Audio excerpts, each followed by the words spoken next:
दोस्तों, आज मैं आपको एक ऐसी कहानी सुनाने जा रहा हूँ जो सिर्फ एक कहानी नहीं है।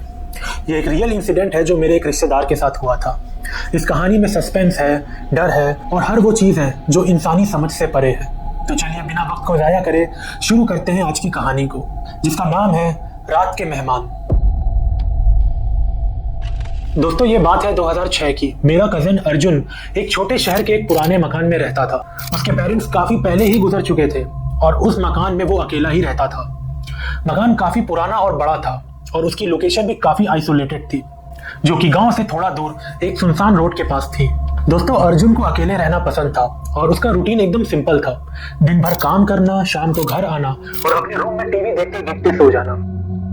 लेकिन एक रात कुछ ऐसा होता है जिसने उसकी जिंदगी को एकदम बदल कर रख दिया। दोस्तों, उस रात बारिश हो रही थी, मौसम काफ़ी ठंडा था और बिजली भी चली गई थी। अर्जुन अपने कमरे में था। अपनी कैंडल की रोशनी में वो किताब में पढ़ रहा था। सारा घर एकदम शांत था, सिर्फ बारिश की आवाज आ रही थी। दोस्तों, तभी अर्जुन को लगता है कि किसी ने दरवाजा खटखटाया। पहले तो उसने इग्नोर किया क्योंकि उसने सोचा कि शायद हवा की वजह से दरवाजा हिल रहा होगा। पर कुछ ही देर में फिर एक जोर की नॉक की आवाज आती है। इस बार उसका ध्यान उस नॉक की आवाज पर चला गया।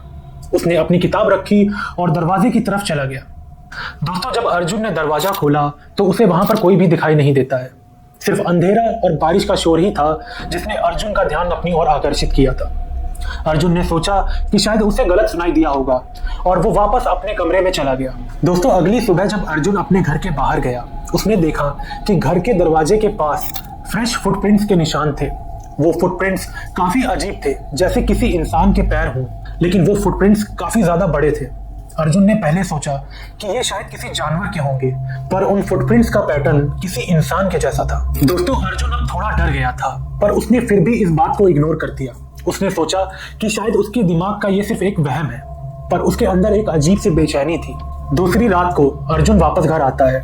उसका रूटीन नॉर्मल था, लेकिन उसका मन अब थोड़ा घबरा रहा था। इस बार नॉक की आवाज काफी ज्यादा तेज थी, जैसे कोई गुस्से में दरवाजा पीट रहा हो।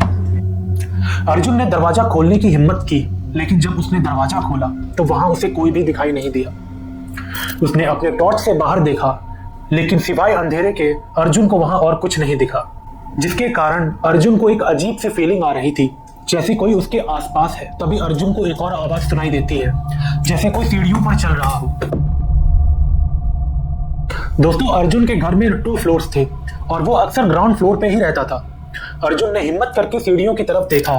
तभी अर्जुन को लगता है कि कोई ऊपर जा रहा है, लेकिन वो साफ नहीं देख पा रहा था। उसने टॉर्च से लाइट मारी, पर उसे वहां पर कुछ भी दिखाई नहीं देता है। तभी अर्जुन की नजर सीढ़ियों पर छपे वेट फुटप्रिंट्स पर जाती है। ये देखकर अर्जुन काफी ज्यादा डर जाता है। दोस्तों, अर्जुन को उस रात डर के मारे नींद नहीं आती है। उसका दिल जोर से धड़क रहा था, पर उसने डिसाइड किया कि वो वहां से भागेगा नहीं। अगले दिन अर्जुन ने अपने एक दोस्त रोहित को कॉल किया और उससे कहा कि वो रात को उसके साथ बिताए, जिस पर रोहित मान जाता है और रात के टाइम अर्जुन के घर आ जाता है। दोस्तों, उस रात दोनों अपने कमरे में बैठे बैठे बातें कर रहे थे। मौसम फिर से खराब था, बारिश हो रही थी और बिजली भी जा चुकी थी। तभी दोनों ने एक साथ एक अजीब सी आवाज सुनी, जैसे कोई जमीन को घसीट रहा हो। जी हाँ, आपने सही सुना, जैसे कि कोई जमीन को घसीट रहा हो। वो आवाज ऊपर वाले फ्लोर से आ रही थी। दोस्तों, दोनों ने डिसाइड किया कि वो ऊपर जाकर देखेंगे। टॉर्च लेके धीरे धीरे दोनों सीढ़ियां चढ़ने लगे। दोस्तों, जब दोनों ऊपर पहुंचे तो उन्होंने देखा कि एक कॉर्नर में एक शैडो फिगर खड़ा था। वो फिगर काफी लंबा था और उसका शेप एक इंसान जैसा था, लेकिन उसका फेस नहीं दिख रहा था। दोस्तों, जैसे ही उन्होंने टॉर्च उस पर मारी, वो फिगर वहां से गायब हो गया। अब अर्जुन और रोहित काफी ज्यादा डर गए थे। दोनों ने डिसाइड किया कि वो रात को नीचे ही रहेंगे और एक दूसरे के साथ रहेंगे। पर जैसे ही वो नीचे आए, उन्होंने देखा कि घर के सारे दरवाजे और विंडोज अपने आप खुलने और बंद होने लग गए थे। बाहर से हवा अंदर घुस रही थी और एक अजीब सी स्मेल आ रही थी, जैसे पुराने सड़े हुए मीट की हो।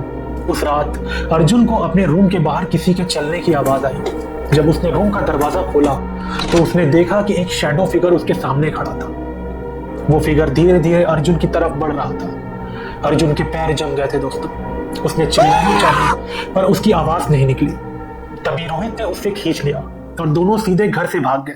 दोस्तों, अगले दिन अर्जुन और रोहित ने डिसाइड किया कि वो उस घर के बारे में गांव के लोगों से पूछेंगे। जब उन्होंने गांव के एक बड़े बुजुर्ग से बात की तो उन्होंने एक शॉकिंग बात बताई। उस घर में एक जमाने में एक फैमिली रहती थी जो एक रात एक एक्सीडेंट में मर गई थी। उस रात बारिश हो रही थी और घर का एक हिस्सा गिर गया था। तब से वहां लोगों ने अजीब चीजें नोटिस करना शुरू कर दी थी। दोस्तों गांव के लोग मानते थे कि उस घर में उन लोगों की आत्मा अभी भी है। दोस्तों अब अर्जुन को समझ आ चुका था कि आखिर इतने दिनों से उसके साथ क्या हो रहा है। अब दोस्तों अर्जुन ने तुरंत उस घर को बेच दिया और वापस अपने शहर चला गया। पर उसने मुझे एक बात बताई जो अभी तक मुझे डिस्टर्ब करती है। जब उसने घर के दरवाजे के पास फ्रेश फुटप्रिंट्स देखे थे तब वो सिर्फ घर के अंदर जा रहे थे, बाहर आने के कोई निशान नहीं थे, जैसे वो चीज अब भी उस घर के अंदर ही हो। तो दोस्तों ये थी अर्जुन की कहानी। क्या आपको लगता है कि वो घर हॉन्टेड था या फिर ये सिर्फ एक कोइंसिडेंस था? अपने व्यूज मुझे कमेंट में जरूर बताएं। और अगर आपको ये कहानी पसंद आई हो, वीडियो को लाइक एंड सब्सक्राइब करें और चैनल को ज्यादा से ज्यादा शेयर करें। मिलते हैं आपसे अगली वीडियो में एक और रियल हॉरर स्टोरी के साथ। तब तक के लिए सेफ रहिए और अंधेरे से दूर रहिए।